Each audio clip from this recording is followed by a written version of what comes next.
പഠിപ്പിച്ചതാണ്.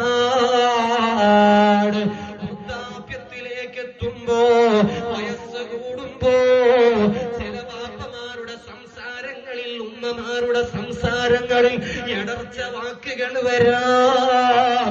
പക്ഷേ എന്റെ സഹോദരി, പിണങ്ങിപ്പോകരുതേ, ദേഷ്യപ്പെട്ടു പോകരുതേ, അഹങ്കരിച്ചു പോകരുതേ. സ്വന്തം വാപ്പയ്ക്കെതിരെ, സ്വന്തം ഉമ്മയ്ക്കെതിരെ മകനാകുന്ന ഭർത്താവിനെ തിരിച്ചു നിർത്തരുതേ. അത് വലിയ ശാപമാണ്. ഇസ്ലാം എന്തൊരു സുന്ദരമായ ആശയാദർശങ്ങളാണ് നമുക്ക് പഠിപ്പിച്ചു തരുന്നത്. വാപ്പയെ ആദരിച്ചില്ലെങ്കില്, ഉമ്മയെ ബഹുമാനിച്ചില്ലെങ്കില് കിതാബുകൾ ഉദ്ധരിക്കാൻ ഇവിടെ സമയമില്ല. ഒരു വാപ്പയെ കണ്ടുകൊണ്ട് തുറിച്ചു നോക്കിയാൽ വാപ്പയെ അപമാനിച്ചവനാണ്.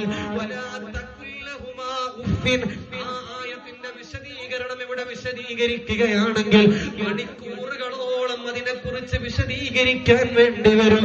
നിന്റെ ഉമ്മയെ നിന്റെ കണ്ണുകൊണ്ട് ഉരുട്ടി നോക്കിയാൽ, വാപ്പയെ കണ്ണുകൊണ്ട് നീ ധാർഷ്ട്യത്തോടുകൂടെ പേടിപ്പിച്ചു കളയാമെന്ന് നോക്കിയാൽ നഷ്ടപ്പെടുന്നത് വാപ്പച്ചിക്കല്ല, ഉമ്മക്കല്ല.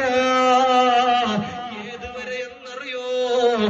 ഈമാന് വരെ തെറിച്ചു പോകാൻ കാരണമാകുമെന്ന് വലാ തഖുല്ലഹുമാ ഉഫ്ഫിൻ എന്ന ആയത്ത് വിശദീകരിച്ചുകൊണ്ട് മഹാന്മാർ വിശദീകരിക്കുന്നതായി കാണാം.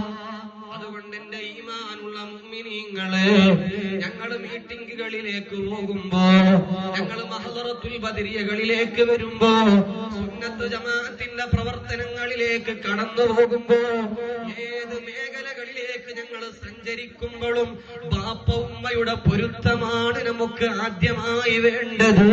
മുതഅല്ലിമീങ്ങളാണെങ്കിൽ, പഠിക്കുന്ന വിദ്യാർത്ഥികളാണെങ്കിൽ, മൂന്നാമത്തെ ഒരു കാര്യം കൂടി മഹാന്മാർ രേഖപ്പെടുത്തുന്നുണ്ട്.